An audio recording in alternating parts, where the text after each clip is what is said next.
is Dr. Jody Williams, a National Program Leader in the Institute of Food Safety and Nutrition. All the supplemental materials have been translated to Spanish, and they will be available in both Spanish and English on the workshop registration page by tomorrow morning. I am also joined today by Lynn Elliston-Giddings, who's going to provide us technical support. So let's begin this morning with a welcome video from Dr. Dion Toombs.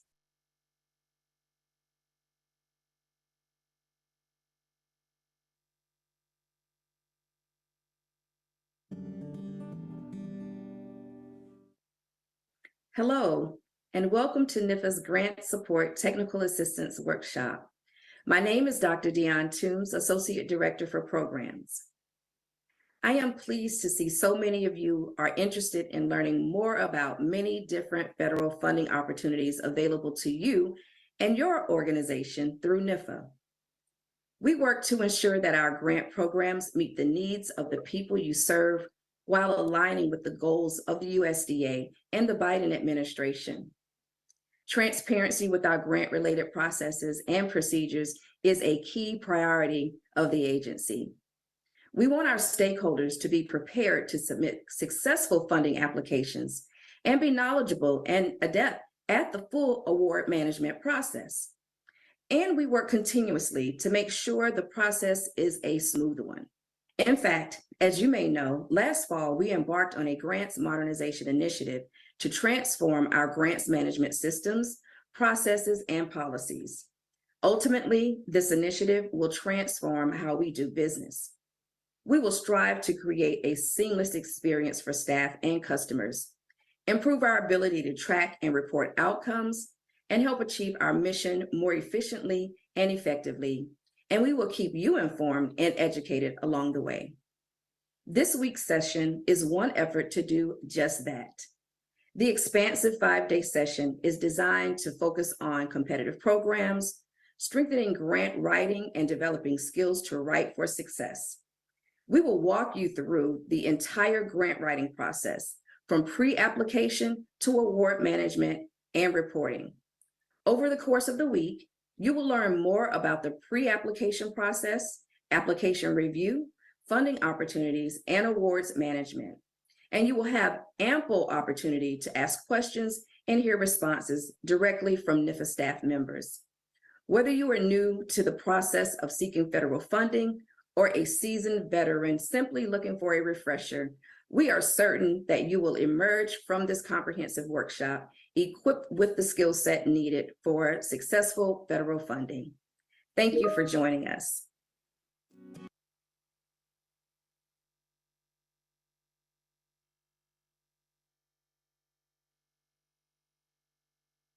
Our next presentation will be the pre-application requirements. Our speakers are Tammy Neville and Kelly Saunders. Please remember to put your question and answers in the Q&A and not in the chat.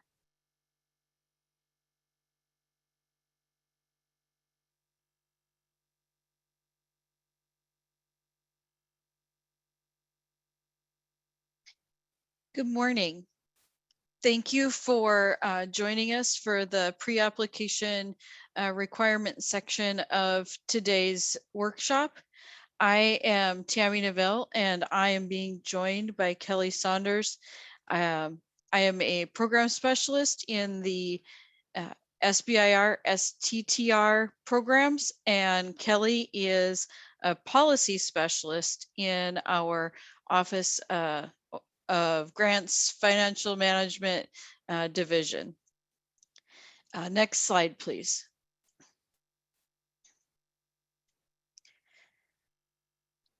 USDA is an equal opportunity provider, lender, and employer. If there's anybody with that requires alternate means of communication due to disabilities or due to limited English proficiency, the contact information for those alternative forms of communication are listed on this slide. In addition, if anybody feels like they have been discriminated against, they can use the information provided on this slide to submit a discrimination complaint. I will now turn the presentation over to Kelly to start things off. Thank you, Tammy.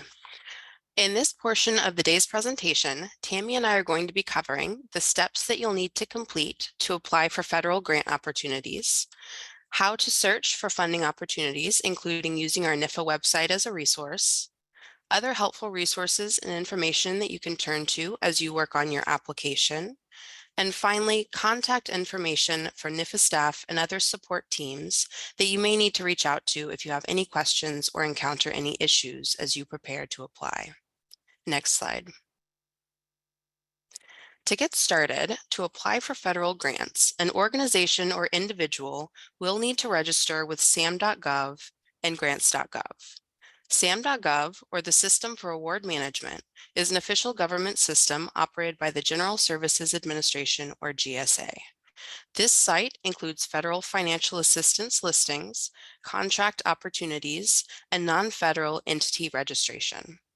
Grants.gov is another government system managed by the Department of Health and Human Services that you'll interact with as you prepare to submit your grant application. On grants.gov, you'll be able to find information on grant opportunities across the federal government, including those from NIFA. Grants.gov is also where you'll work to develop and submit your grant application using the grants.gov workspace. Next slide. The first step as you prepare to apply to a federal grant is to set up your sam.gov account and complete your sam.gov entity registration. Through this entity registration and validation process, you'll obtain your unique entity identifier, or UEI, which is a 12-digit alphanumeric identifier. A UEI is required for all entities. This could be public and private companies, institutions, organizations, individuals that do business with the federal government. To get started with your sam.gov applicant registration, choose the Get Started button on sam.gov's homepage and follow the prompts. The sam.gov registration process will walk you through the steps required to complete registration of your entity. The information required to get a UEI on sam.gov include your entity's legal business name and physical address. The system may also ask for your entity's start year and state or country of incorporation or establishment. Registration can take 10 business days to become active, and this timeline can vary. We recommend starting this registration process as soon as possible. After your entity is successfully registered with sam.gov, your UEI will be automatically generated and viewable in sam.gov's workspace. Please note that, as it says in the slide, annual updates to this registration are needed. You must renew your registration every 365 days for it to remain active. To get started with a renewal, you would choose the Renew Entity button on the sam.gov homepage and follow the prompts. Next slide. After completing your sam.gov registration and receiving your UEI, you'll be able to move on to grants.gov applicant registration. To register with grants.gov, you would first click on the Applicants tab on their homepage and then click on Get Registered. Just like with sam.gov, grants.gov will walk you through the steps required to register. The grants.gov registration process does include a check for an active sam.gov registration. Grants.gov also offers many training resources and videos for applicants under that Applicants tab in Applicant Training. These training resources are a good way to learn more about grants.gov and how to walk through all stages of that application process on the portal. Resources include Introduction to Applying on grants.gov and submitting your application in grants.gov workspace. NIFA also provides a grants application guide on our website that provides further information and resources to help guide you as you work on your application in grants.gov. Now I'll turn it over to Tammy to tell you more about funding opportunities. Thank you, Kelly. First, we should start with, next slide. First, we need to start with providing some helpful definitions to assist with your understanding of the funding opportunities and searching for funding opportunities. The first keyword is funding opportunities. These are federal agency announcements when the award discretionary grants or cooperative agreements are available. The funding opportunity number is a number that is assigned by the federal agency to the funding opportunity announcement. A request for application, otherwise referred to as RFA, is a formal statement that solicits grant or cooperative agreement applications in a well-defined scientific area in order to accomplish specific federal program objectives. Other applications that are keywords or terms that might be helpful during the application process include application guide, which NIFA publishes in order to help applicants work through the formal application process. And after your application, if your award is selected or your application is selected for an award, another key term would be your terms and conditions, which would outline all of the rules and regulations to follow for the duration of your award. Next slide, please. There are two main ways to search for NIFA funding opportunities that we will cover. The first is searching in grants.gov, and the second is using the NIFA funding opportunities website. Next slide, please. When you register in grants.gov, you can go to register for grants.gov alerts. And when you do this, you'll be notified when RFAs are published for a specific listing a number. And then you'll also be notified if there's any changes that are made to that RFA after it is published. The steps to go through to sign up for these alerts is, if you don't have, is first to know that if you don't have a grants.gov account, registration is free, and you do not need to sign up for an entire full profile in order to just sign up for the alerts. Once you've signed up for an account, you will log in and go to the subscribe to saved searches button. You will add a saved search using the Catalog of Federal Domestic Assistance, or CFDA, also known as Assistance Listing Number, to the saved search. For example, if you were searching for the AFRI program, you would enter in the CFDA number 10.310. Then you would click Save to continue. Your saved search subscriptions will then be listed under the My Saved Search Opportunities. And you will start receiving email notices from Do Not Reply at grants.gov. We highly recommend that you add this email address to your address book in order to ensure delivery to your inbox and not to a junk or spam mail box. Next slide, please. When conducting a grants.gov search, there are opportunities from many different federal agencies, including the U.S. Department of Agriculture, National Institute of Food and Agriculture, otherwise known as USDA NIFA. Searches can be conducted using keywords, funding opportunity numbers, or Catalog of Federal Domestic Assistance or assistance listing numbers. And then you can, using the search box that the yellow arrow is pointed to, then you can add additional filters for opportunity status, funding type, eligibility, category, or federal agency by using the check boxes in the filter sections. Next slide, please. When you use the NIFA funding opportunity website in order to search for open applications or options for applications, you can use the search bar on the left-hand side of the screen in order to enter keywords, CFDA or assistance listing numbers, or funding opportunity numbers. Additional filters can be added for program eligibility or topic using the drop-down menus. Funding opportunities that fit your search criteria will show up on the right-hand side of the screen, and you can click on the bold name of the funding opportunity in order to visit the NIFA funding opportunity page. Next slide, please. When the NIFA funding opportunity page is opened, they will all look the same. So we've just provided one example on the right-hand side of this screen.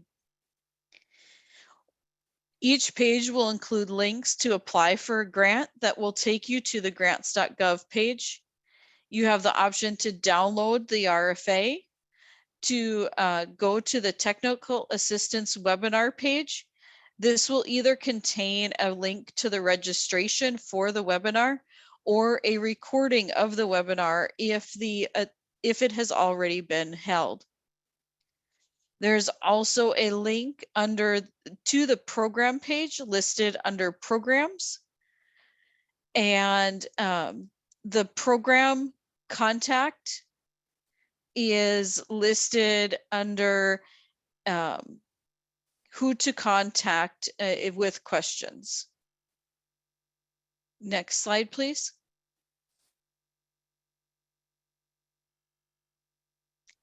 Whether you click on apply for grant from the NIFA funding opportunity page, or if you find a grant of interest from the grants.gov search, you're going to land on the grant opportunity site in grants.gov.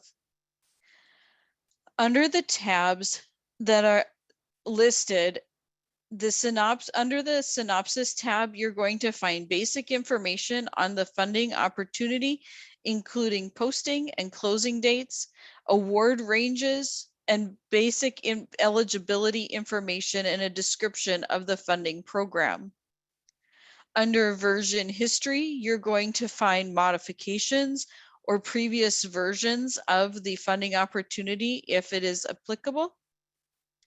Under related documents, you will find a link to download a PDF copy of the RFA. Under the package tab, you will find two links. One is to preview the documents that will be required to apply, and the other link is to apply. At any time, you can click the red apply button to log into your grants.gov account and start your application. At this time, I'll hand the workshop back over to Kelly to provide a summary of the key points and to close us out. Thank you. Points to remember. First, please remember that the SAM.gov entity registration process, that first step in the application process, can take time. There may also be issues with registration that could affect your ability to apply before the funding opportunity deadline. Please plan to register as early as possible. Second, as we mentioned, NIFA provides a grants application guide to assist applicants as they prepare their applications. This resource can be found on our website and linked in your target funding opportunity RFA. This resource, however, is always superseded by instructions and information found in the RFA. Always follow RFA instructions. Finally, returning to SAM.gov registration, if your entity is already registered with SAM.gov and you have your UEI, remember that this must be renewed at least every 365 days, and you'll need to update your entity registration if needed. Next slide. We've listed some helpful resources on this slide. Please see the resource pages linked from grants.gov. The first link will take you to the grants.gov Grants Learning Center. This will provide articles and helpful resources that will allow you to learn more about federal funding opportunities. The second link will walk you through adding an organizational profile on your grants.gov account. Under Other Resources, you'll find 2 links from our NIFA website. The first link will take you to our Funding Opportunities page, where you'll see a listing of our active grants opportunities. The second will take you to our About Grants page, where you'll learn more about the grants lifecycle for NIFA funding opportunities, from the pre-award phase to closeout of the grant. The final link will take you to a grants.gov resource on grant writing basics that includes tips for everything from developing your budget narrative to best practices for proofreading your grant application. Next slide. Who should I contact? As I mentioned earlier, SAM.gov is administered by GSA, or the General Services Administration, not by USDA or NIFA. So if you encounter any problems during the SAM.gov registration process, this could be technical issues, errors, whatever you may encounter, you do need to reach out directly to the SAM.gov support team. Their information is listed on this slide.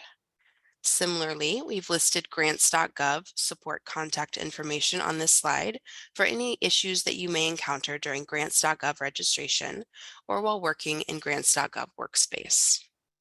Next, we have NIFA staff contact information. If you have questions about a particular funding program, you should reach out to that program's program contact. Program contact information can be found in Appendix 1 of the RFA or on the program's contact information page on our NIFA website. Program contacts can assist you with eligibility questions or any other general questions that you may have about a funding program. It's also important to reach out to program contacts if you think that the timeliness of your application submission might be affected due to technical issues with SAM.gov or grants.gov registration. For any other application issues or questions that you may have, you can reach out to our general grant application questions inbox at grantapplicationquestions@usda.gov. Through this inbox, we can assist you directly or connect you with the right individual or team to assist you. When in doubt, you can always reach out to grantapplicationquestions@usda.gov to be directed to the right resource. Next slide. Finally, we're moving on to the Q&A portion of this part of the presentation. During the Q&A, Tammy and I will be answering any questions you might have, and we'll be joined by Narun Nahar, NIFA Program Specialist, who can also assist with your questions. So thank you, Tammy and Kelly, for that great presentation. We are moving on to the Q&A portion. Please remember to put your questions in the Q&A section and not in the chat. And our first question is for Narun. Is the SAM account individual, or will it be created by the university? So I'll refer back to Kelly, but it actually depends. How do you want to apply? Are you planning to apply as a primary applicant or primary awardee? Then it is different than as a sub-awardee. It all depends on how do you want to apply. But with the university system, if university already registered as an entity and you are not applying as a primary applicant, you do not need a SAM.gov registration. But if you want to apply as an independent awardee, you do need to get the registration in the SAM.gov. Kelly, you'd like to include anything else? No, that's an excellent answer. I would also just add each individual applicant may have a different situation. So this is a good example. You can always reach out to the program contact or to that grant application questions inbox, and we can assist you. Okay, thank you. So the next question, and anyone can jump in from the panel. Will you be able to change your address after the initial registration? And maybe we can address it for both SAM and grants.gov. Yes, I can address that. With SAM.gov, you are able to update your address after initial registration. And in fact, if your physical address has changed, you should update that. You can also make that change with grants.gov similarly.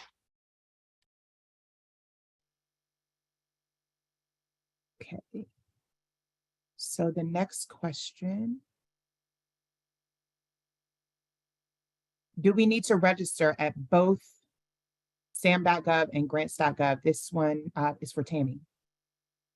Yes, thank you. Yes, you need to first register, as Kelly said, at sam.gov in order to obtain your unique entity ID or UEI number, and then register at grants.gov. Grants.gov is where you will submit your application, so you are required to create an account there. Now, it is important, as I noted, that you do not have to have a full profile on grants.gov.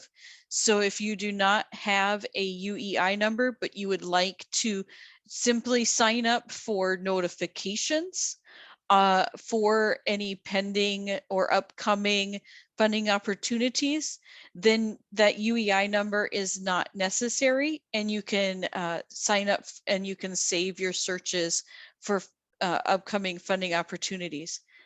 But if you would like to register, you will have to finish your SAM.gov registration and have your profile completed with your UEI number. Thank you. So the next question is that maybe during the presentation, it was suggested that we contact program staff. Is there a general cross-listing somewhere? Nurin, this one's for you. All right, thank you. Yes, we always encourage our applicants to reach out to us. The first time you are planning to reach out, we always encourage that any program related questions should be contact person listed in the RFA. So the first thing would be, please look at the RFA, who is the program contact. If you could not follow the RFA, the other thing you could do, always email to grant application questions at usda.gov. And they will be able to find out who would be the right contact for you. So first RFA, the second option gonna be grant application questions at usda.gov. Thanks, Nurin. Does SAM.gov have a federal service help desk phone number? If so, please provide. And that's for any of the panelists. And maybe we can type the answer in the box for the actual phone number if we find it. We have it. I have that, and I will put that in there. Thanks, Tammy.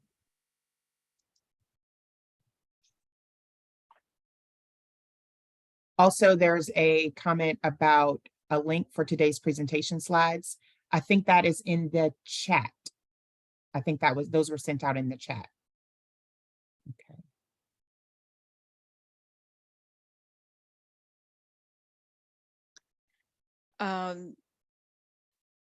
I see a question that says, if we're having issues adding people to our workspace, what is the best tool to help you out? I would recommend you reach out to grants.gov, since they are the ones that are administering the workspace. That workspace is with the grants.gov. So please reach out to the grants.gov support information that was provided in the slides. And as Jody just mentioned, those slides are available online as a resource. Next question, can you share the agenda and topics for each day this week? I have not seen that information. It'd be helpful to know the topics to expect each day. I do believe that is available on the website, the registration website. It is. Okay. Nurin, can you please type the registration website location in response to that question? Sure. Thank you.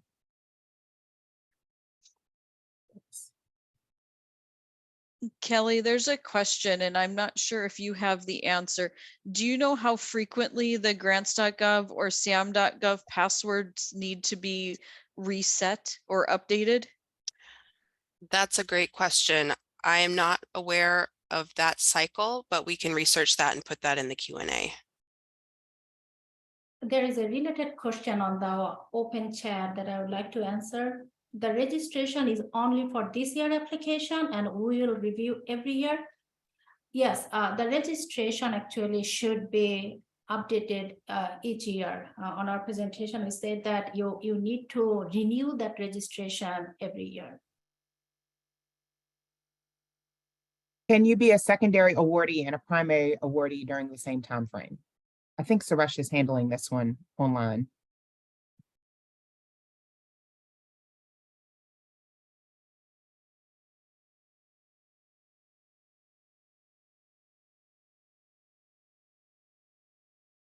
The organization I work for already has a UEI, but no one knows the login for sam.gov. I want to access the account, but I don't want to change the current UEI number or current profile. What to do? I can jump in on this one. That would be an instance in which you would need to reach out to sam.gov support, let them know the issue that you're experiencing and the steps that you'll need to take to get that corrected. If an applicant has a fiscal agent, does the fiscal agent need to enter into contracts with sub-awardees?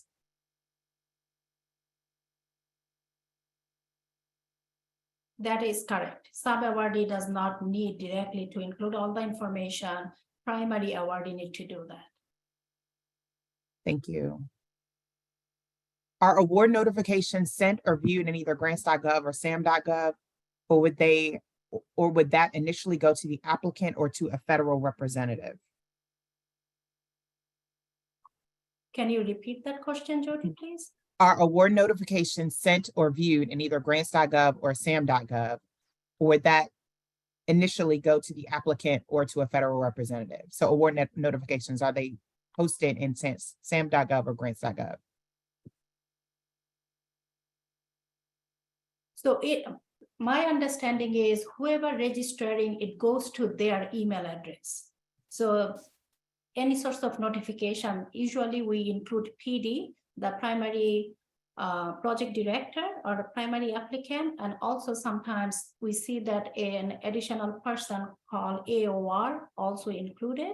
So it can go both PD and AOR, but sometimes most of the cases we see PD and AOR are the same person. So it goes to them. Thanks. How can we find out the status of the proposal in grants.gov after submission? Tammy?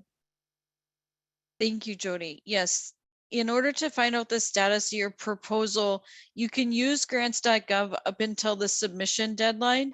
After the submission deadline, the communications will come through USDA NIFA when your proposal is either moved to peer panel review, or if there are administrative issues with your application, it may be declined to peer panel review. And then all communications following the peer panel review will be, as Nurun indicated, with both the PD and the AOR that are listed on the application through the USDA NIFA system. Jody, I would like to mention that I posted the NIFA website for Grant Support Technical Assistant Workshop. This link will provide you to see all the agenda day by day. And then also same website, you can come and see for next day, all the available presentation and recording. Okay, thank you. All right, that's all the time we have for the Q&A section. We are going to move on to our next talk. For the questions that are still pending, we will provide them in a Q&A document and post them on the website.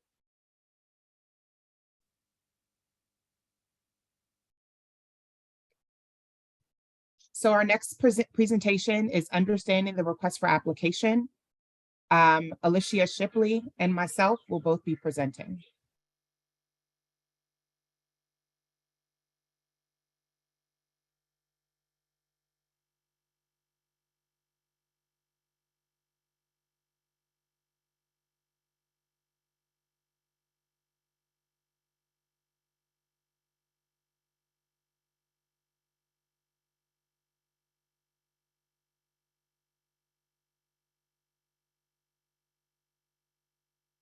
Alicia, you can go ahead and get started when you're ready.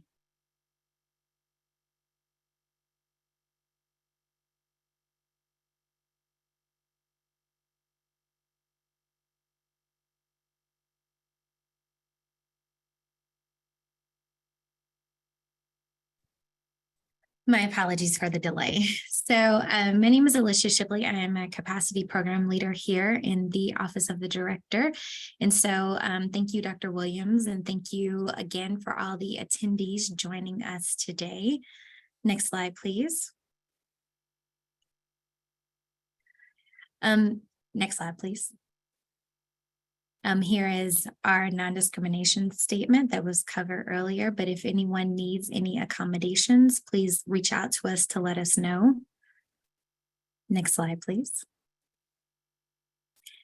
So during today's session, Understanding the RFA, we're going to begin by covering the RFA at a high level, looking at the what, the how, the who, the when, and the where of NIFA's request for applications.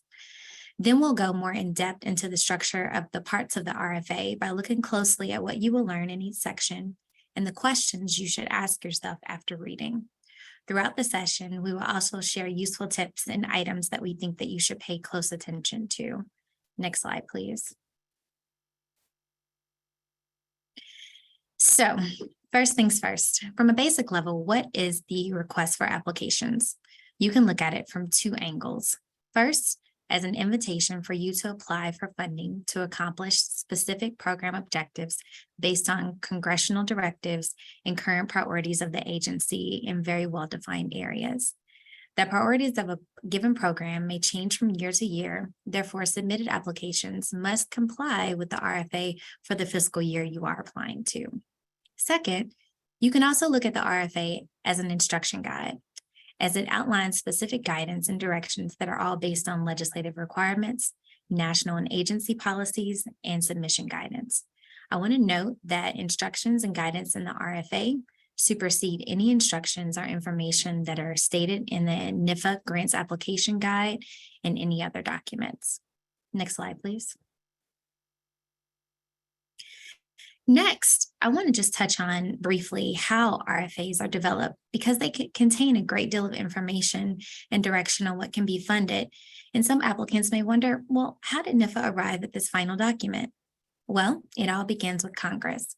First with legislation that authorizes a program, and next with appropriations that provide the funding for those programs, along with guidance on the specific uses of those funds.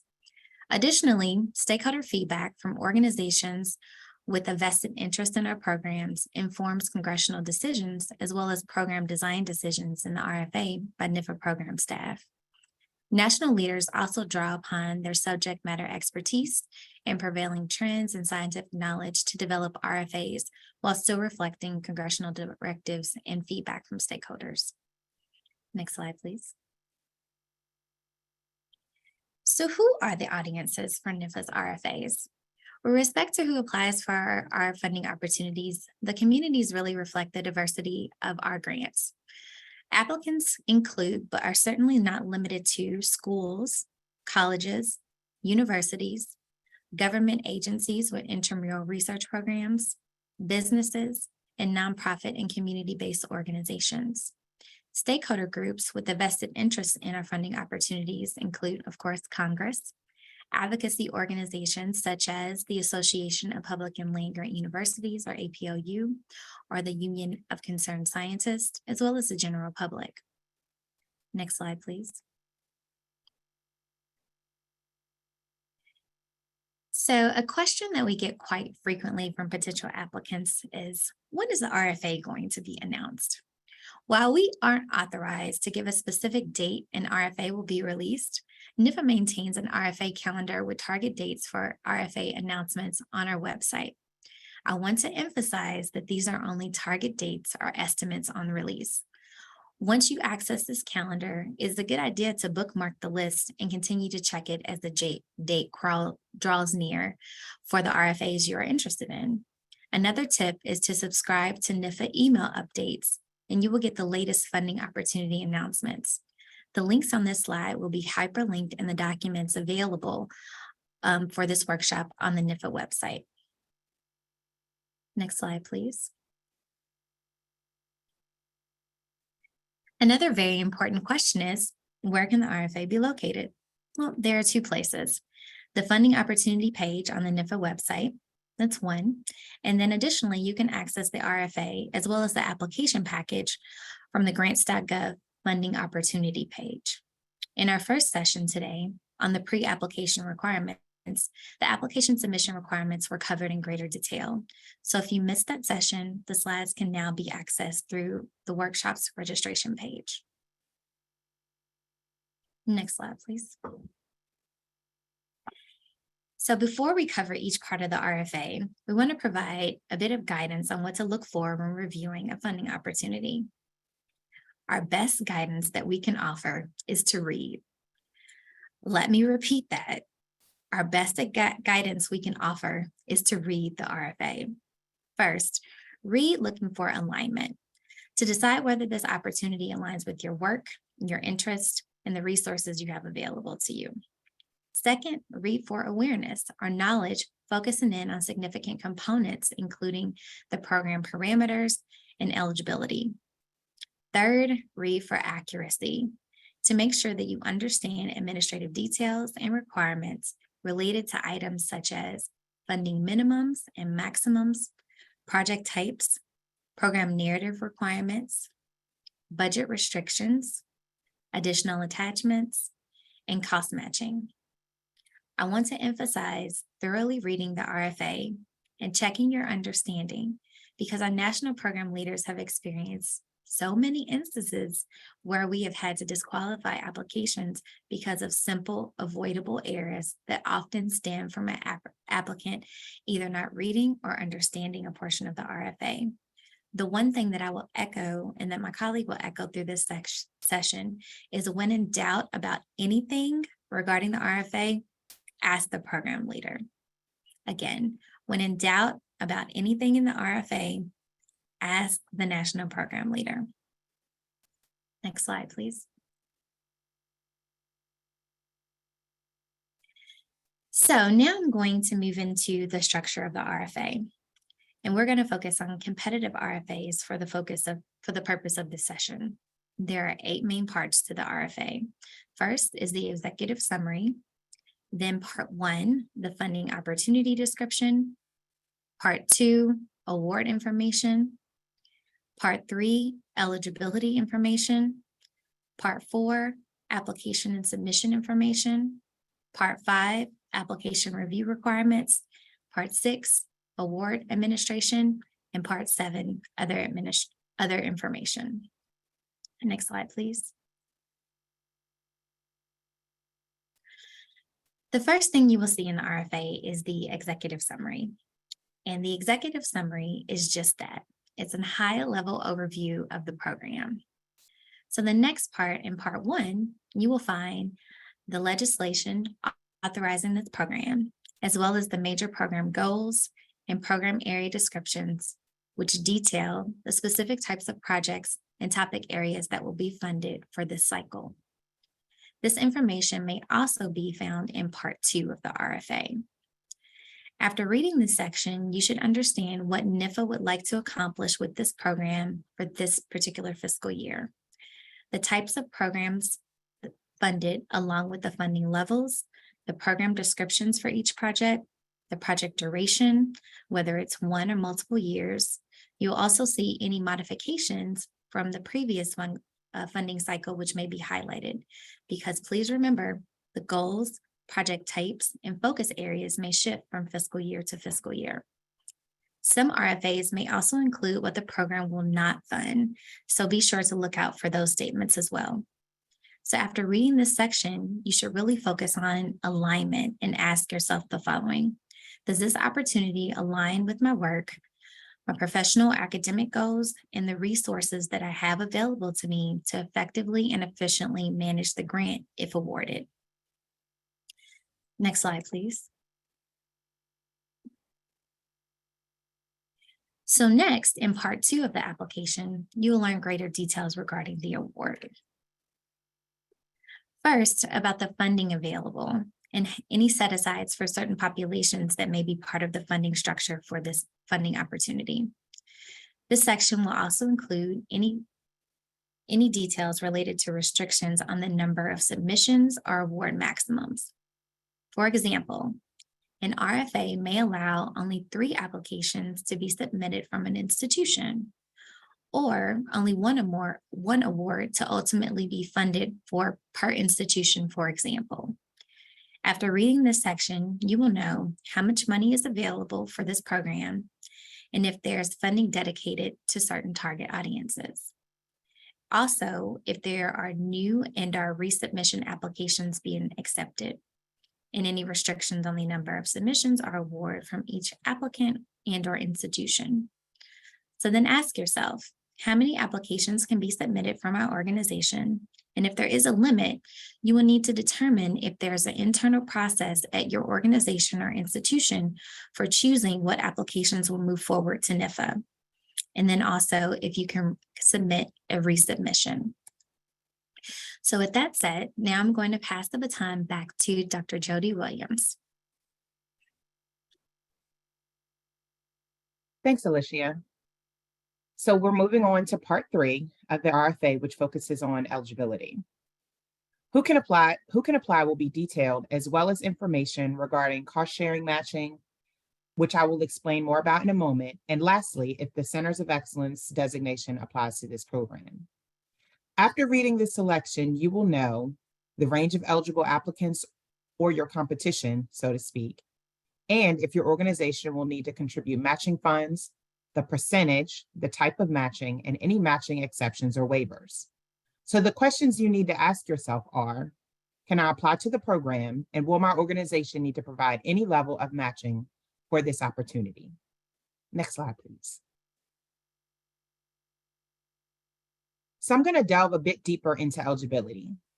Common entities eligible for NIFA grant programs include, but certainly are not limited to, institutions of higher education, nonprofit organizations, research institutions and organizations, federal or state agencies, national laboratories, private organizations or corporations, small businesses, and individuals.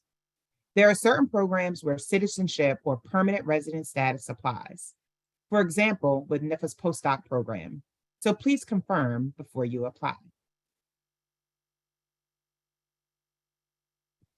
Next slide, please. Once you have reviewed the eligibility section, be sure to understand and confirm your organization type. For example, there are nuances with eligibility for university systems. This is particularly important when land-grant universities are the eligible institution for the funding opportunity.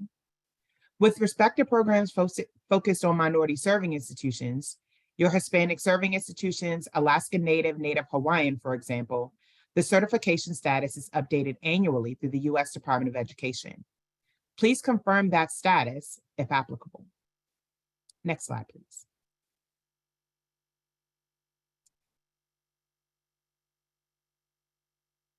We have pulled a few examples of eligibility. The first is the Rural Health and Safety Education Program. The eligibility is limited to land-grant universities, so 1862s, 1890s, and 1994s. As I mentioned previously, in some university systems, I would advise to confirm if your university is considered a land-grant university if you're interested in an opportunity with this type of eligibility. I am highlighting the second example because this is one of our programs that includes not only institutions of higher education, but also K-12 public schools, junior and community colleges, and nonprofit organizations as eligible entities. Next slide, please.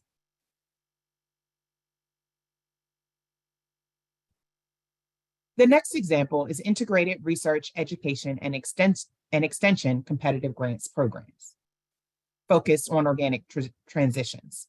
This opportunity only accepts applications from colleges and universities generally, which means that private research organizations, businesses, and nonprofit organizations are ineligible.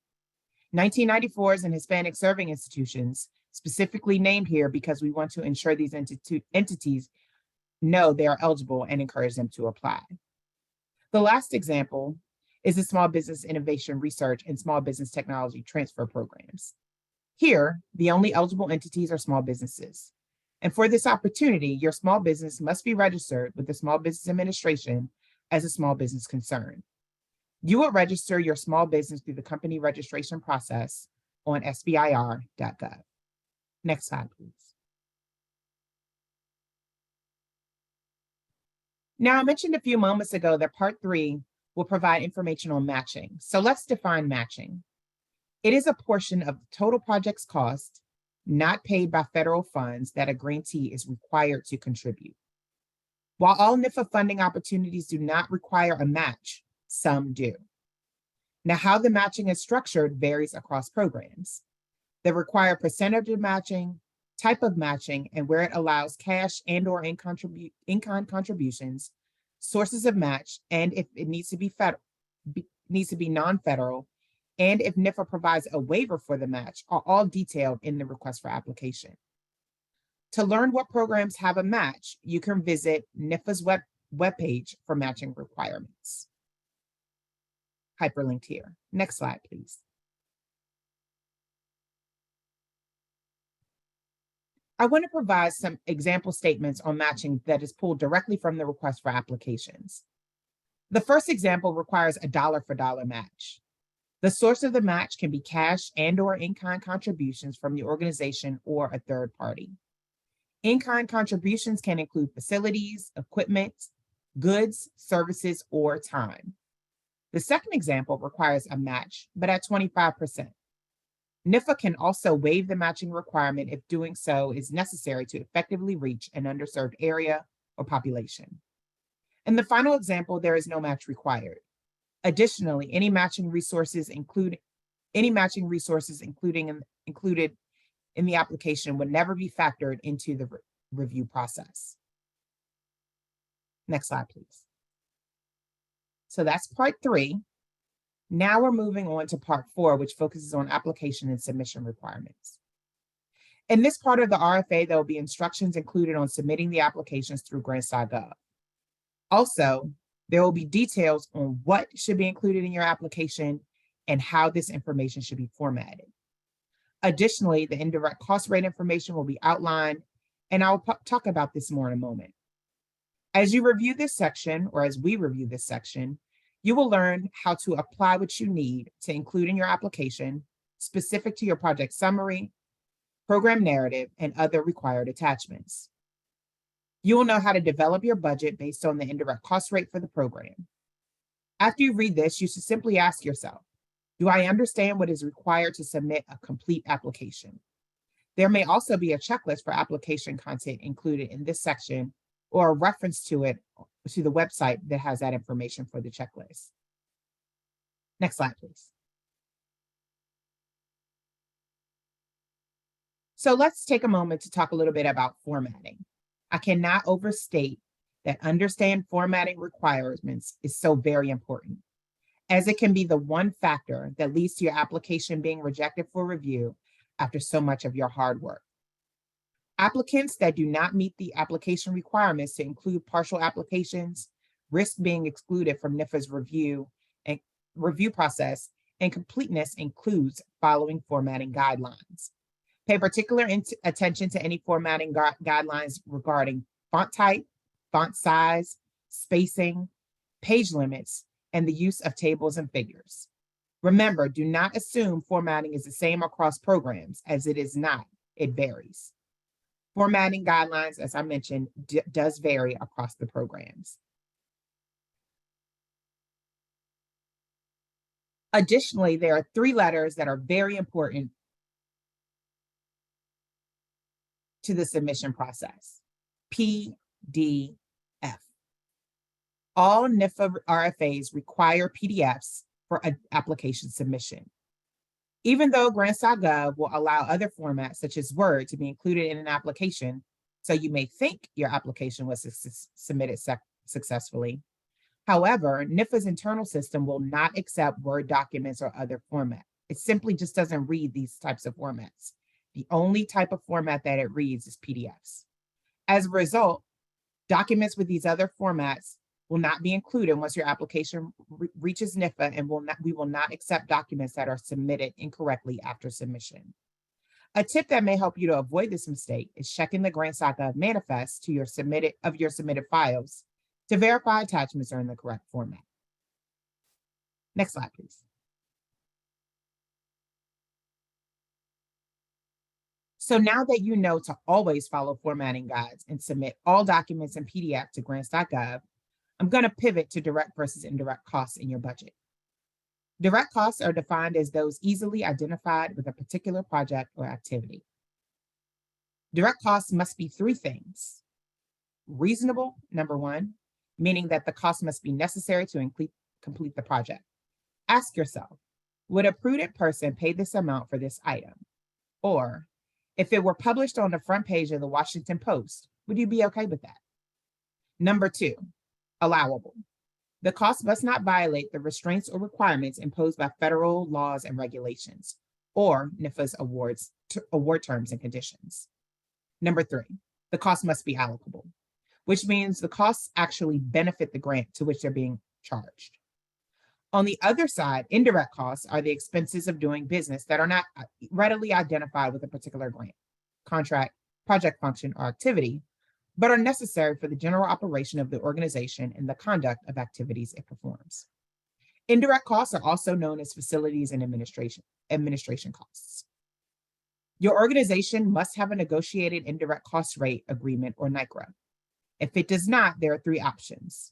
One, get a NICRA with your cognizant federal agency, which is the federal agency responsible for reviewing, negotiating, and approving indirect cost proposals on behalf of all federal agencies. Our financial management division team can answer questions about this process if your organization does not already have a rate. The next option is to elect to use a 10% de minimis rate. And the last option will be to waive the inclusion of indirect costs in your budget and submit a budget only with direct costs. I want to note that some of our programs allow organizations to use their fully negotiated rate, while other programs may have indirect cost rate caps. As with many of our higher education programs, both of which are generally determined by the authorizing legislation for the program. Next slide, please.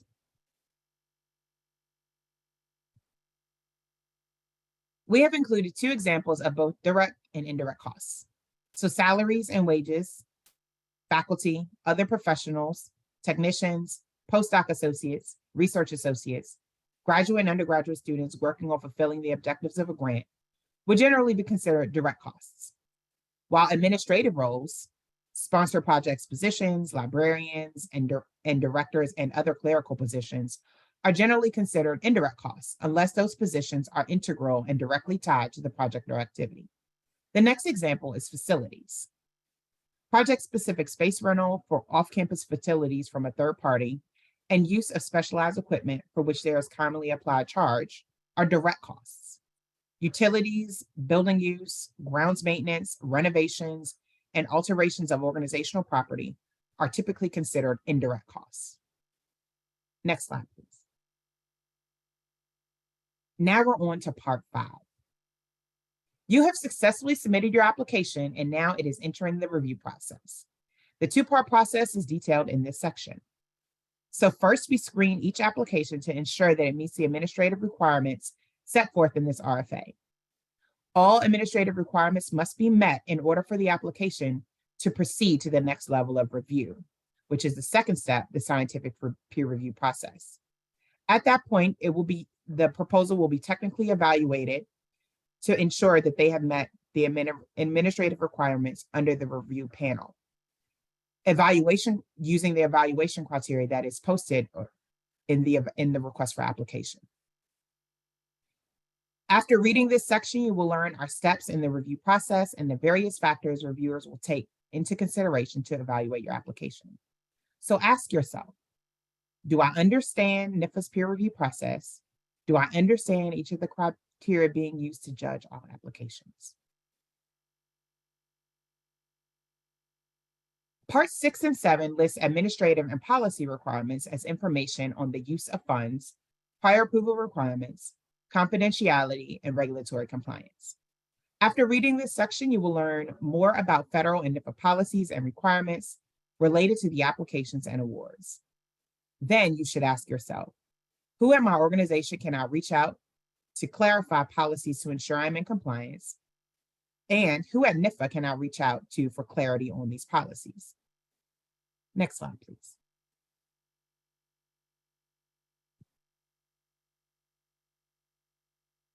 Lastly, in the RFA, you will find the appendices, which include the agency contacts, glossary of terms, an explanation of acronyms, and includes definitions of terms.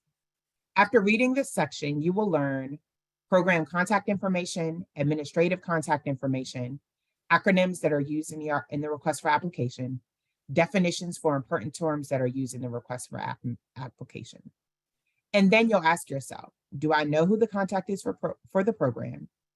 Are there definitions I need to better familiarize myself with in order to meet the application requirements?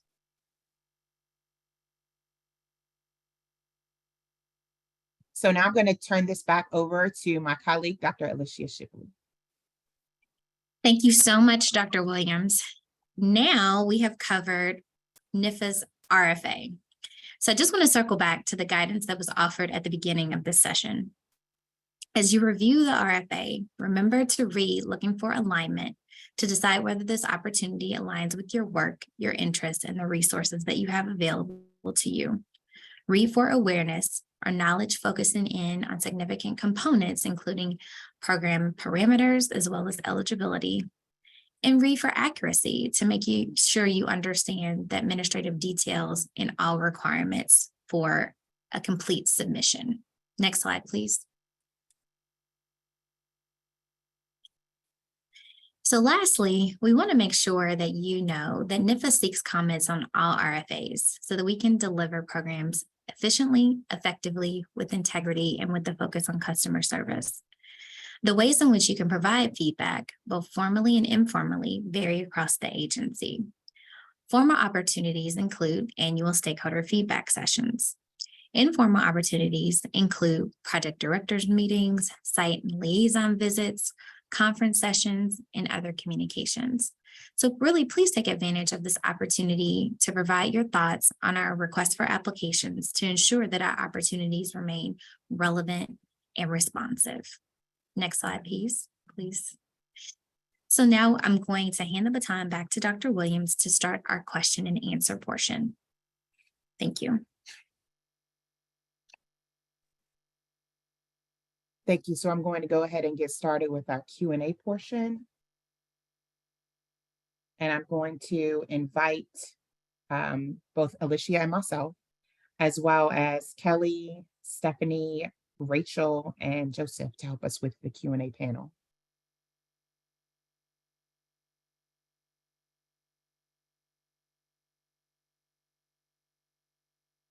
Okay, so the first question looks like, can matching funds only be in kind, so staff time plus facilities?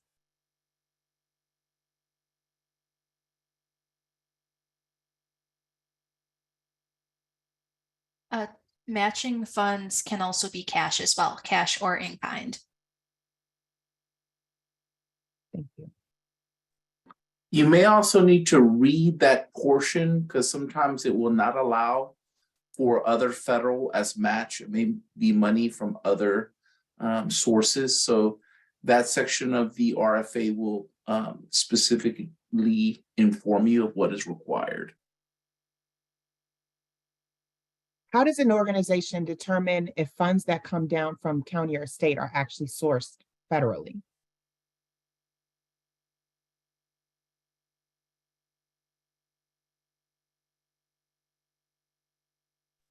The best answer I have for that is to specifically ask if the funding source is federal funding. Because like I stated earlier, some of the matching won't allow the match to be other federal funds. So the best you can do is ask and document the answer that you receive.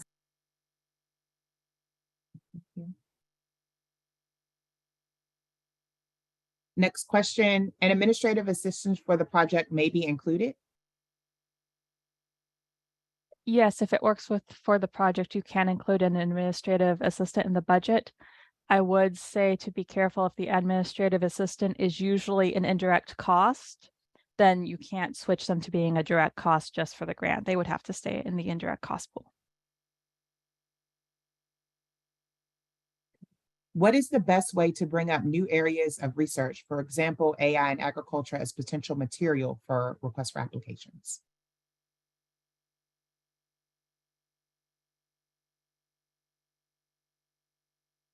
I can jump in right here, Jody. So first, peruse our list of national program leaders to see which program area aligns with your interest and reach out to that national program leader. I think it's best to provide what you're proposing in an email, because lots of times we have conversations with our stakeholders and our partners, and it's best for us always to have something in writing. And then for the funding opportunity that aligns with your interest, there is an email inside of every NIFA funding opportunity that you can send your stakeholder feedback to.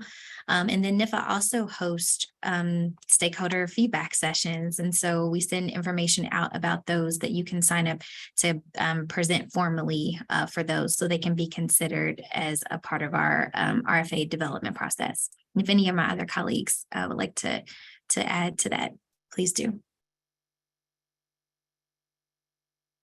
That was very thorough. Thank you, Alicia.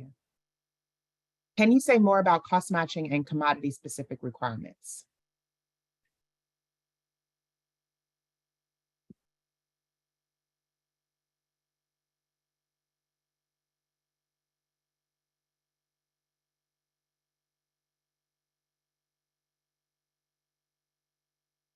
So we'll address this question on the frequently asked questions document that we will post on the website, just so we can go back and make sure that we're providing clarity.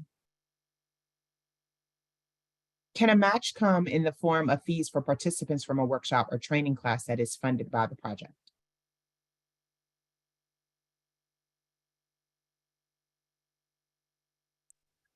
Usually, you're gonna have to read the details on that, but usually when they ask you to find a cost match, it's from another entity.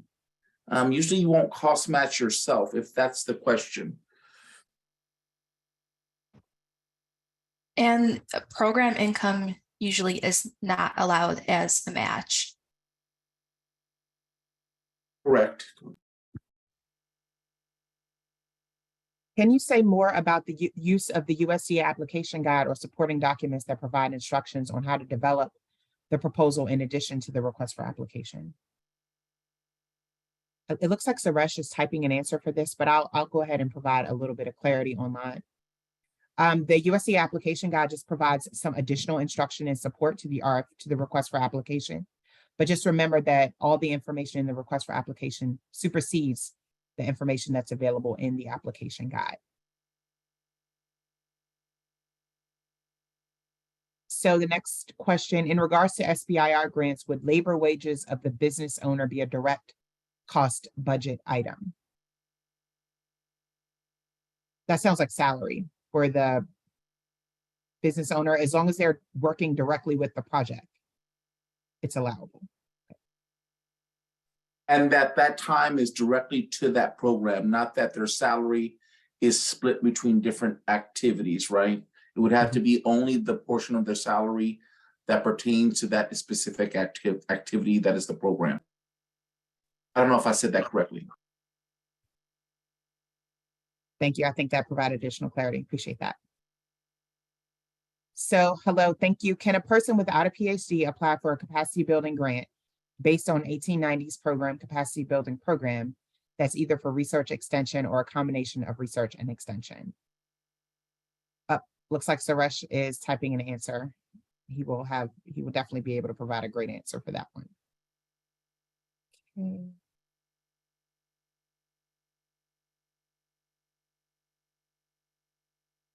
Can a rejected proposal with improvements be resubmitted back to the same program of another solicitation year or to another program within NIFA or USDA?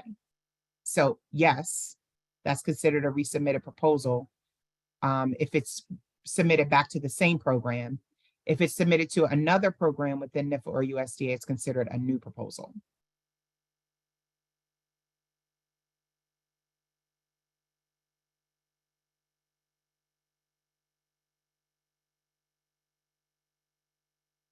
This is a question. A nonprofit has to be 503c3, or could it be state recognized? Any of our FMD or awards folks?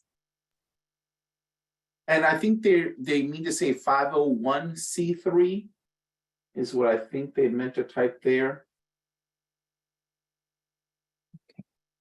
And I think this And- would depend on the RFA. If it says nonprofit, usually we look for that form, the 501c3. And that should be clearly stated in the RFA. If not, please contact us for that clarification, because there is a difference between a 501c3 and a state recognized. Not sure about that, but definitely ask us and we can clarify that for you. Thanks, Stephanie and Joseph. So can you explain how an applicant would know if they are eligible for Center of Excellence status? So that information, I'll go ahead and tackle this one. That information is, and the criteria for Center of Excellence status is identified clearly in the request for application, as well as in the evaluation criteria section.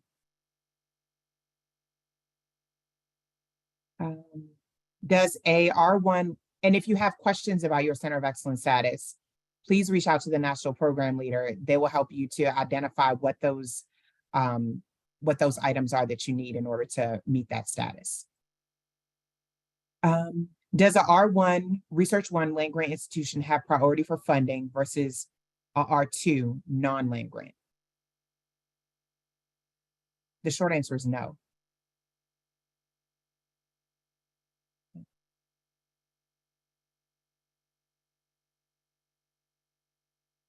All right, the next question.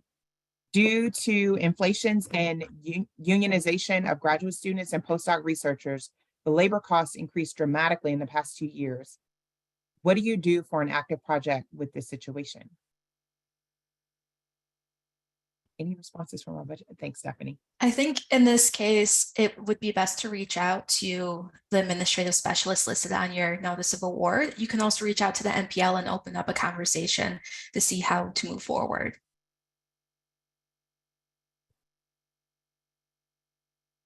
All right, next question. Sometimes services have to go out to bid, but this cannot be accomplished prior to the deadline. Will it be acceptable if applicants put a realistic dollar amount in their budget? That's acceptable. Thanks, Stephanie.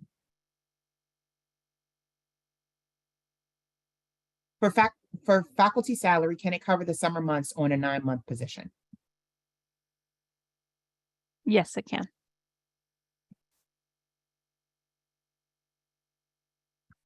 Do I need a letter of intent for seed grant or new investigator?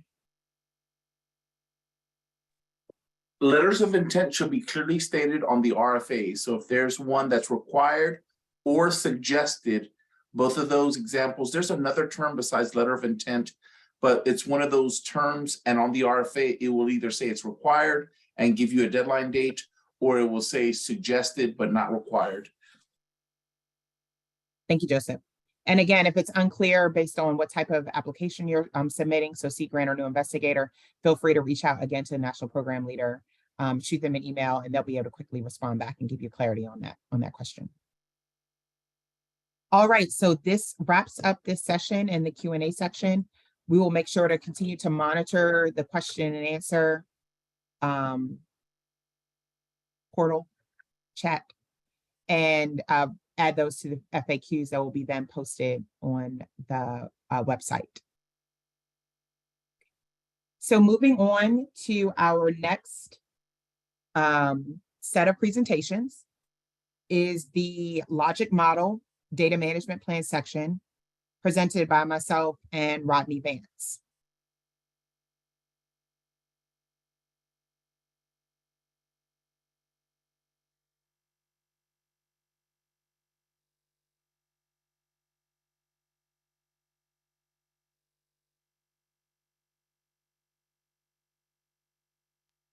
Next slide, please.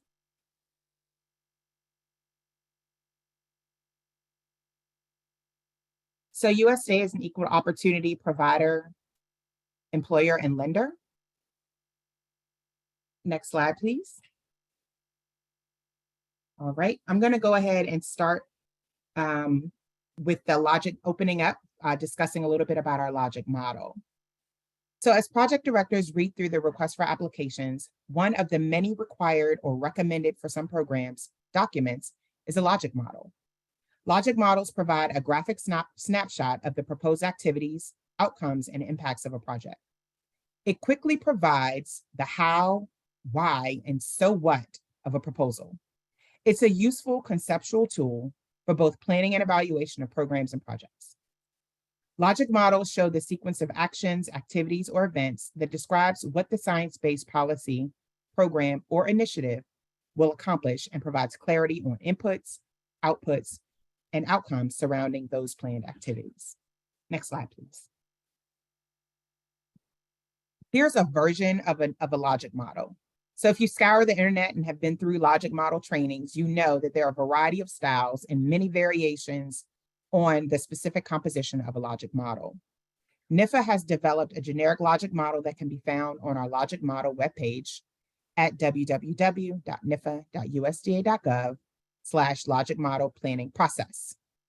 I'll give you a few seconds to grab your phone and scan that QR code here, or remember, all these slides will be posted on our website later, so you can do it then. There are many additions that can be made to any logic model, but at its base, they all include a situation, inputs, activities, outputs, and outcomes section. There will also be an area for some basic assumptions, as well as an opportunity to address any external factors that may impact your project. Next slide, please. So just in case you didn't have your phone ready and you missed it on the last slide and you missed it in the chat, because Tammy just posted it, it looks like. Thank you, Tammy. I've added the QR code again for NIFA's generic logic model. I'm going to briefly dissect this generic logic model to give you a better idea as to what to include within the various sections. The situation is a description of the challenge or opportunity, the problem or issue to be addressed within a complex or socio-political, environmental, and economic conditions. The inputs are what is invested, such as resources, contributions, and investments that are provided for the program. Activities are what the program does with its inputs, the services it provides to fulfill its mission. And outputs are products, services, and events that are intended to lead the program's outcome.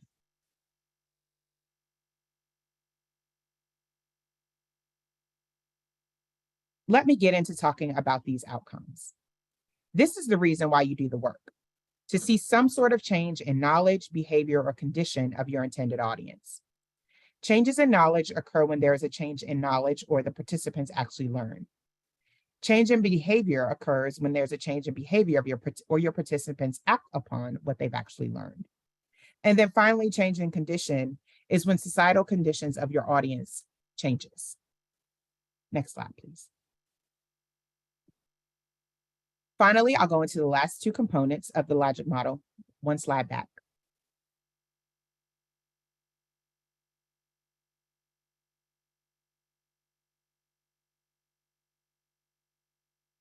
Can you back up one slide for me, please?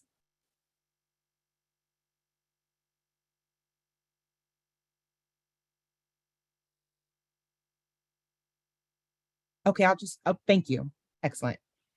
Finally, I'll go into the last two components of the logic model, which are assumptions and external factors. External factors are variables that may have an effect on the portfolio, program, or project, but which cannot be changed by the managers of the project. Assumptions are the premise that are based on theory, research, evaluation, knowledge, etc., that support the relationships of the elements of the logic model and upon which the success of the portfolio, program, or project rests.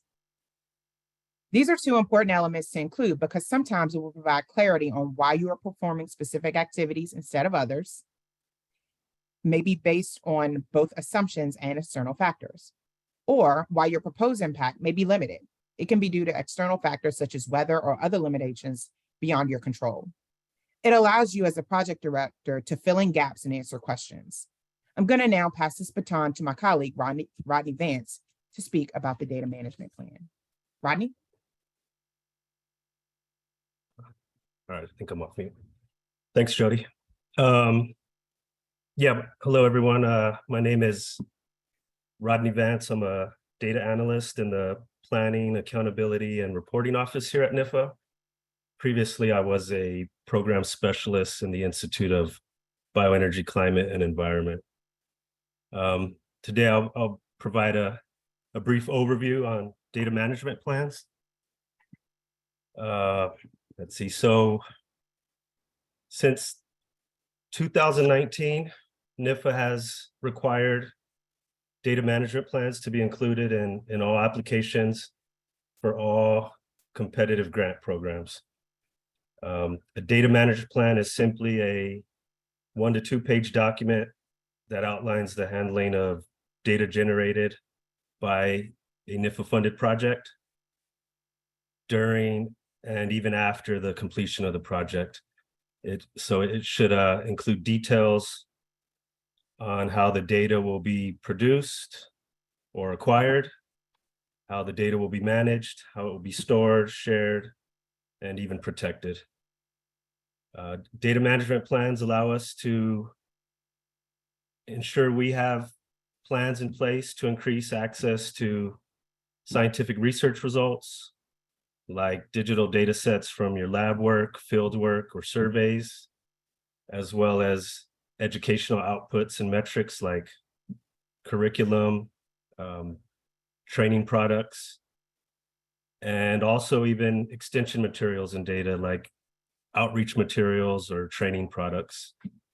I just want to point out that data from NIFA funded projects is critical to helping NIFA achieve our vision of catalyzing transformative discoveries, education, and engagement to address ag challenges. Next slide, please. So as I mentioned previously, all competitive applications must include a DMP that describes the long-term access and curation of data, models, and any outputs that will be produced from the project. Data management plans are taken into consideration during the panel review process, and they are considered as one of the criteria for scientific merit, and they are evaluated accordingly in applicable programs. If you feel a DMP is not applicable to your project, or if a project will not lead to the production of data or collection of data, you still need to submit a data management plan document in your application, but it would simply state something like no data will be produced, and then also provide a clear justification why the project will not lead to the production or collection of any data. Next slide, please. So again, I want to reiterate, the data management plan will be reviewed in panel. Panelists will evaluate whether it is appropriate, clearly describes, and it's feasible. And they'll do this by reviewing the following components. And I'll go through these with the brief description. Expected data type. Here you'll describe the data and how it will be generated. Research examples include lab work, field work, surveys. Education examples can include metrics like number of students enrolled or participating, degrees granted. Also, you could include curriculum or any training products, and examples of extension data sets could include outreach materials, numbers of stakeholders reached, activities, assessment questionnaires. As far as data formats, we encourage you to use appropriate community recognized standards and machine readable formats when appropriate. Data sets should contain enough information to allow others to understand or to validate, as well as analyze the data independently. Data storage and preservation. Of course, data should be stored in a safe environment with adequate measures taken for its long-term preservation. So in this section, you would describe plans for storing and preserving the data during and after the project, as well as calling out the repositories you plan to use. We encourage you to consider using platforms and catalogs that are provided by USDA, like the Ag Data Commons. Data sharing, protection, and public access. Here you want to describe data access and sharing procedures, again, during and after the grant. You want to name those specific repositories and catalogs. And if applicable, you want to describe your plans to protect confidentiality, personal privacy, proprietary interests, any other business confidential information, as well as intellectual property rights. And lastly, roles and responsibilities. Who on the project will ensure the data management plan is implemented? And this is particularly important for multi-investigator or multi-institutional projects. So you want to know who's going to be handling the data management plan and following through. You're also going to want to state what resources will be needed. If additional funds are needed, have they been added to the budget request and to the budget narrative? It's very important that projects budget sufficient resources for not only developing, but implementing the proposed data management plan. And I want to point out that the data management plan should cover the full data lifecycle. It should clearly articulate how the project director and the co-project directors plan to manage and disseminate data generated by the project. We also encourage you to adhere to FAIR principles. FAIR is an acronym for findability, accessibility, interoperability, and reusability, in order to promote better data reuse and access, as well as long-term maintenance for the data to be managed as a digital asset. So keep FAIR principles in mind as you're developing your data management plan. Next slide, please. So we covered the main components of a data management plan. I just want to share a few additional details regarding data management plans. Note that they're limited to 2 pages, and those 2 pages do not count toward page limits for your project narrative.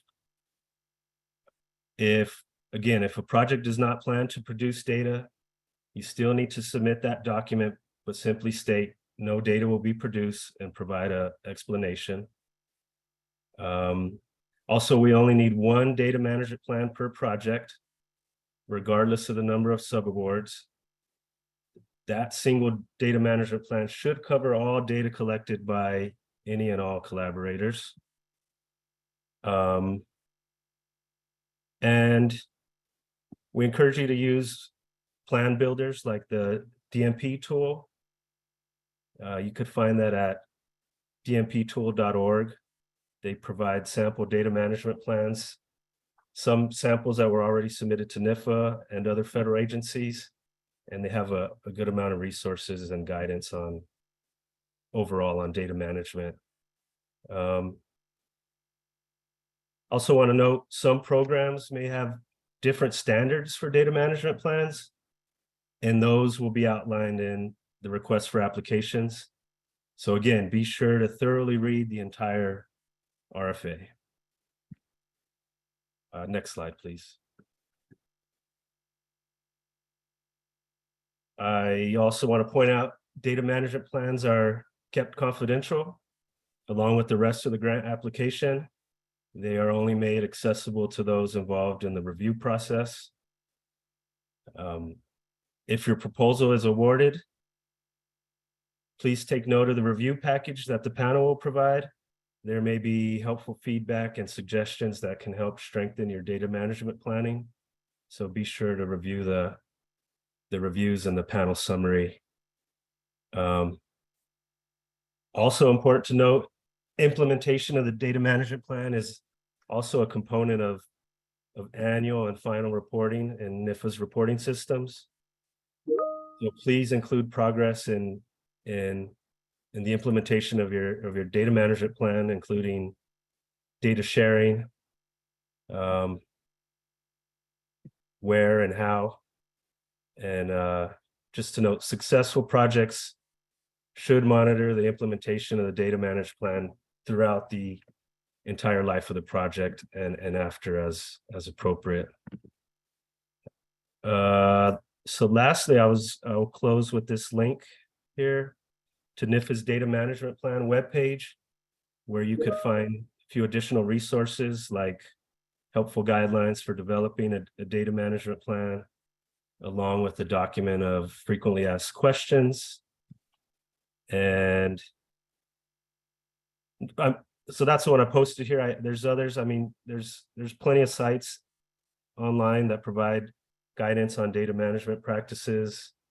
I know journals and data repositories, they also have specific formatting and metadata requirements for data publishing and archiving. You could also professional and scholarly societies also are providing guidance around data sharing and data management. And even the university libraries now are providing resources and guides on data management planning and best practices. And some are even providing direct support for data management plan development.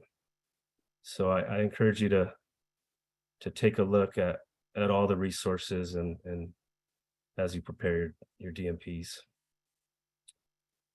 That's all I got, Jody. Thanks. Thanks, Rodney. Don't go too far. You've got a lot of questions on data management plan.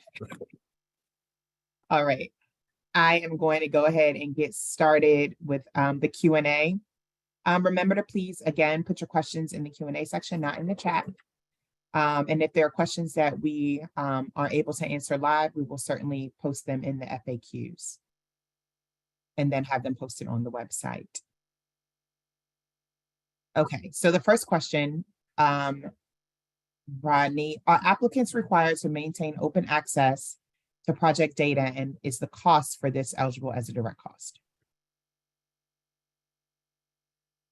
So public access is a requirement for not only publications, but for the underlying data that supports those scholarly publications or other outputs. And that is a departmental regulation. And so yes, you need to, it's a requirement to share your data. Thank you. And the second part of the question, is it eligible as a direct cost? Yeah, anything around regarding data management is a budgetable activity and should be in your budget and your budget narrative. Thank you. Okay. So the next question, how is the data management plan different from the project management plan, and are they both needed for a planning grant? I'm not, Jody, are you familiar with a project management? I do. I can help you out with that one. So project management plan really talks about how you're going to move through your project, who's going to do what and when, whereas the data management plan really looks at what you're doing with the data. Sometimes they're both needed. It really depends on the program and the details of which will be included in the request for application. And as far as I know, all competitive programs require a data management plan. All right, so are there dedicated USDA data management resources to guide data storage and preservation planning for data that doesn't fit conventional repositories? Yes, I would say. So the USDA's National Ag Library is doing a lot around public access to data and publications. They have a good amount of resources on their websites regarding how to share, how to properly document the metadata. And so I would check with the National Ag Library. And they have their own, like I said, the Ag Data Commons, they have their own repository, whether you're actually uploading your data set to the Ag Data Commons, or you're using the Ag Data Commons as a directory to guide them to the repository where your actual data is. And I've seen some where it's, like you said, unconventional data, maybe it's some other type of output, and it's on their university website, but they've cataloged it in Ag Data Commons, and it goes back to their university website. Thanks, Rodney. So how long do you need to store raw data? Yeah, good question. And I don't have an answer for that one. We'll follow up with that one on that in the FAQs. Okay. Is there a template available for the data management plan or recommended format? I think you touched on this. Yeah. Also, is there an example that should be followed to present the data management plan? If you go to it was basically the components that I mentioned earlier in the presentation, but if you go to that NIFA webpage for data management plans, there's a NIFA specific kind of template that you can follow with descriptions of what to include in each component of the data management plan. Thank you. Okay, and we have another question. The DMP feels like a heavy lift for small grassroots community-based organization. Are there already successful models out there that are simple and inexpensive to use if the project is small and simple? I would check out that dmptool.org, and it should be a very intuitive kind of template to follow through, and I would start there. So what does NIFA do with the data that's retrieved by the projects? Will it be published or will the results be put into practice on a large scale? Well, so there's two things here. I mean, your project is collecting data. One, it's a requirement to provide public access to that data. But some of the other project data that may or may not directly go into a publication or another output is still helpful to NIFA. I mean, we always have program evaluation and post-award management metrics that we need to use to evaluate the success of a program or even the project. So there's data that NIFA uses, and then there's also the public access to your actual research data that the community at large will find helpful and be able to build upon and leverage in new work. So I think it's internal and external. Does a grant awardee need to publish open access only? I'm not sure. So can they only publish in open access journals, I think is the question.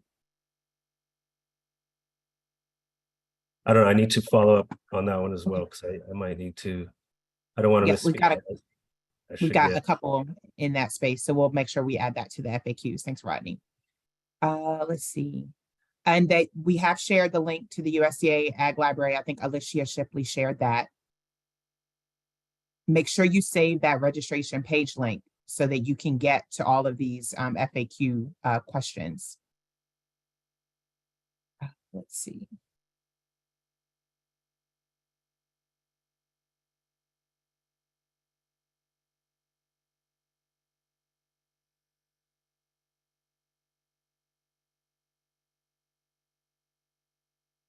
Okay, I think that is all for questions right now.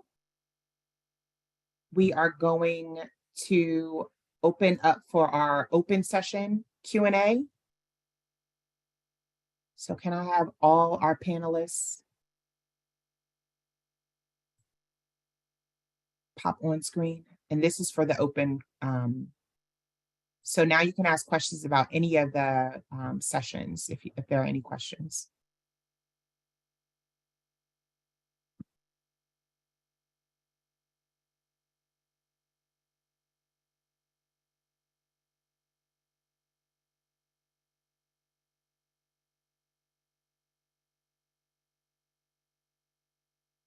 Any residual questions from the previous presentations?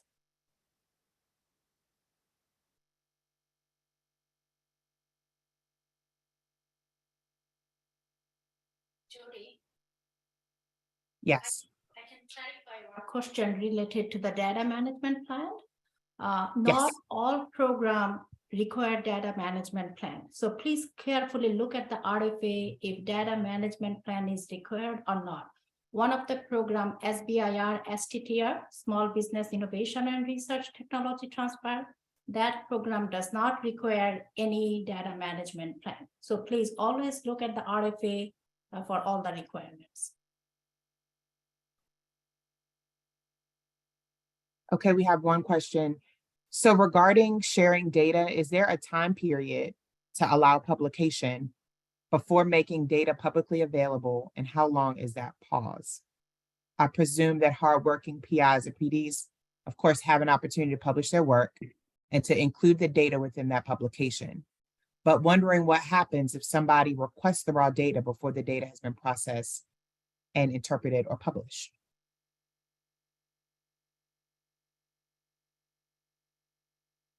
So currently under the US State Departmental regulation, I think there's a 12-month embargo, but that is soon going to be lifted with a new memo out of OSTP, Office of Science, Technology and Policy, that says data, again, underlying data to a scholarly publication will need to be immediately released for public access.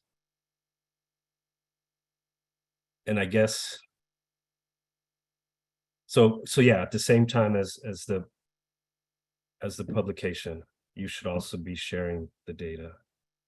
I think if I understood the question right. So can IDC be used as a match if IDC is not allowed in the RFA? No, if No. IDC is not allowed in the RFA, then it can't be used as match. For 12-month appointment, for 12-month appointments, can the PD still request salary to run the project?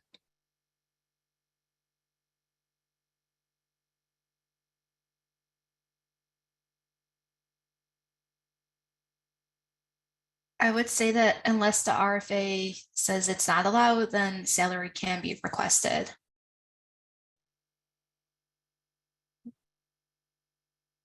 Okay, so I think this question has been addressed, but I'm going to go ahead and read it anyway. If a data management plan is not in the request for application, is it still required? So it wasn't required in LFPP and FMPP grant RFA. So I would say the answer is no. It's not required if it's not listed in the request for application.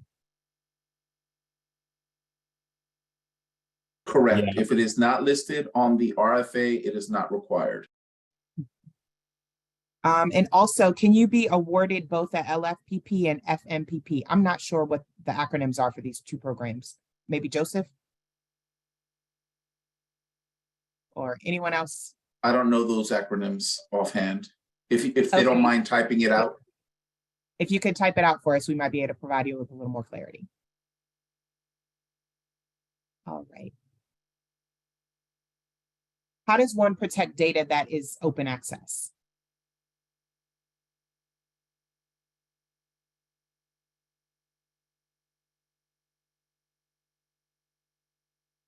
I'm not sure I understand that question.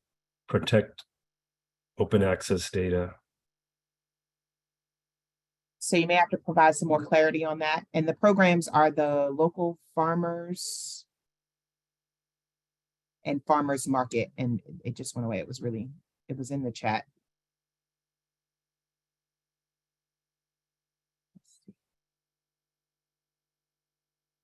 Local farmers market promotion program and the regional food systems and the local food promotion program.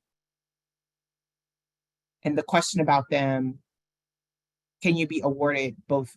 Can you get an award in both programs?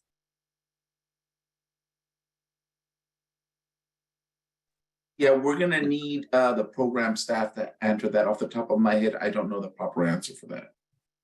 Oh, those are both under Ag Marketing Service. So those are not NIFA programs. So I would reach out to the Ag Marketing Service team and for clarity on those programs.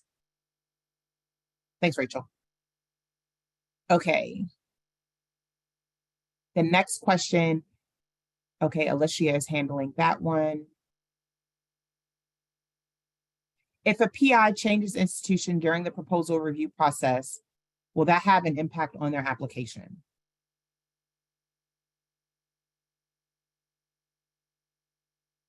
So I'll jump in on this one. So not necessarily. If you change to an institution that is eligible to receive the funds, then you're fine, but you do need to submit additional information to the program staff, letting them know your status. So just keep the program staff aware of the move. And again, the new institution that you're moving to has to be an eligible entity in order to receive the funds. If anybody else wanted to jump in on our award staff with additional input or, okay. How does the USDA agency government information differ from grants? I think we're going to need some clarity on that question.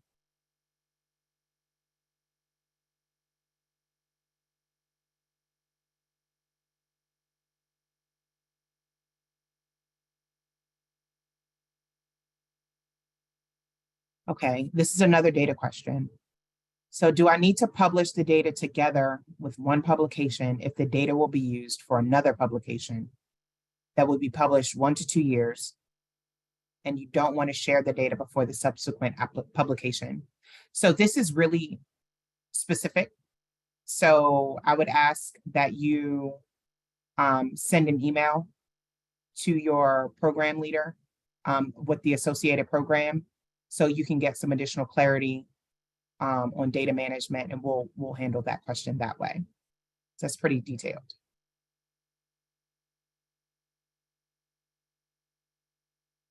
Okay, we have a question on match, I think.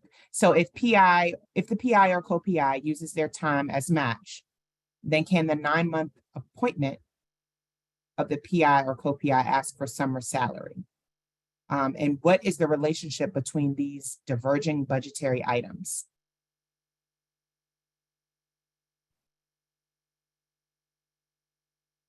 For NIFA, there really isn't a difference between these budget items. It sounds like maybe talk to your sponsored office program, and they may have a policy that could provide better guidance.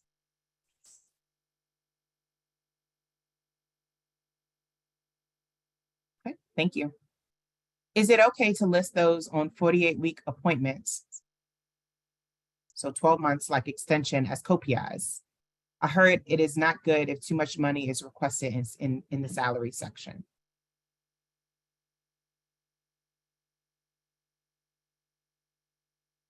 You can list people as co-PIs if they're a 12-month. It needs to be, you can list whoever you need on the project as a co-PI. Can you explain more generally what cost sharing is?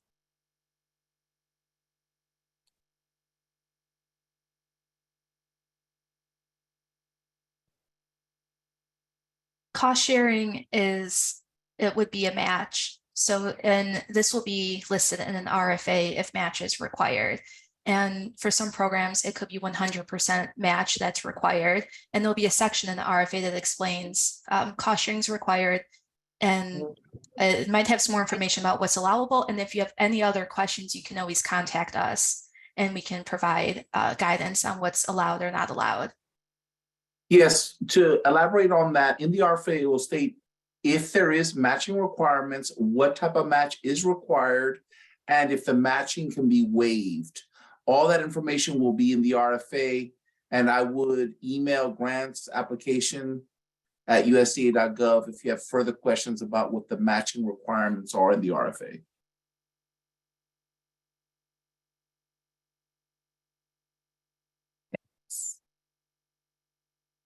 So often RFAs contain some level of stakeholder engagement or support. Does USDA facilitate connecting grant writers with stakeholders?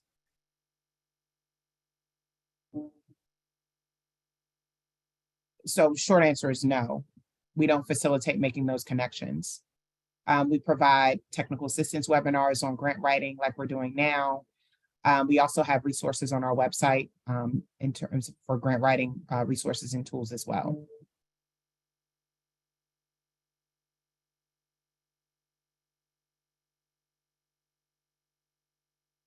Okay, there's a question. I was awarded a pandemic response grant and was looking for a contact to send our after action report on what we did with funds awarded.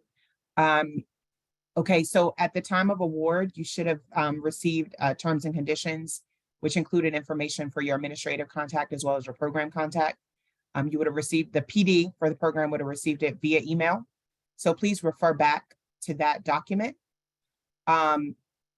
If you have other questions, you can also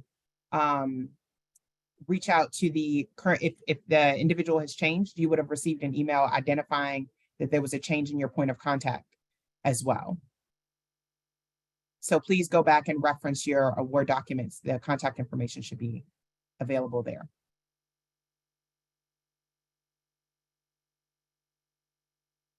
Can USDA employees in a different program apply for grants in this program? It depends. It's based on the eligible entities. So it's based on the eligibility information that is included in the request for applications.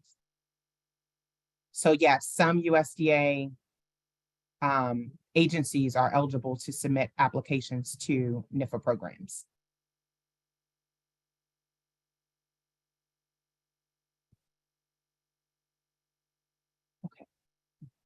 Can you explain more generally what the difference between capacity, directed, continuation, and competitive RFAs are? So I'll handle that one. So a competitive RFA or a competitive program is a program that different eligible entities compete for. A directed RFA is when there's been a waiver request submitted for competition and there's a underlying justification why an RFA needs to be awarded to a specific individual group. There must be a justification that's been authorized and approved for that directed RFA. A continuation award is when there's been a competitive request for a program that is going to extend out multiple years.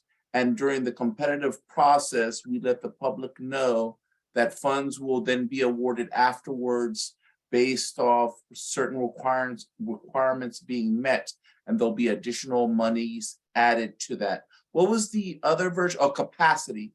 Capacity funding is a legislatively required or mandated, and those funds are based off formula calculations per state and animals per state or people per state. There's some type of formula that comes up with the breakdown of the funding provided by the Congress and the legislation. So those capacity RFAs or programs are the awardees, and the funding and the formulas have all been provided by Congress, and the agency breaks that down. There was another one, another part of that question, Jody. What was Capacity, directed, continuation, and competitive. Okay, I think I've answered all 4 of those then. Thanks, Joseph. The next question is, can the PI and co-PI be part-time if they're included for the full length of the program? Yes, they can be. The grant project requires annual reports with data analysis. How much time do we have to publish the data as open access after the project is finished? I believe Rodney answered this earlier. I think you said 1 year. Rodney, is that correct?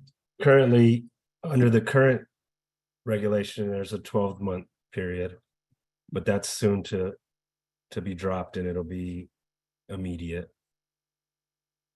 Thanks, Rodney. Okay, the next question. If you received a notice that your award has been recommended for funding by USDA program officers, does that mean that the grant is almost certain to be funded pending paperwork by awards management? Or does it mean that the proposal is still undergoing more review? So I can quickly answer this. It's most likely that it will be funded. It is not final until you get information from, excuse me, until you get documentation from our awards management division. But it is not still undergoing technical review. However, they are still looking at administrative requirements for the program at the time.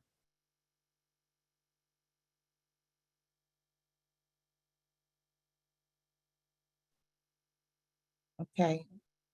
I think we have gotten to most of the questions. And we're getting close to our time. Okay, so I'm going to go ahead and say that we are finished with the Q&A section or session. Please join us tomorrow for the application review and tips for success session of our workshop, hosted by Alicia Shipley tomorrow. We will have the mock panel application review process as the first talk, and our second talk will be tips for competitive grant application. All right, so we will join you. We will see you all again tomorrow. Thank you.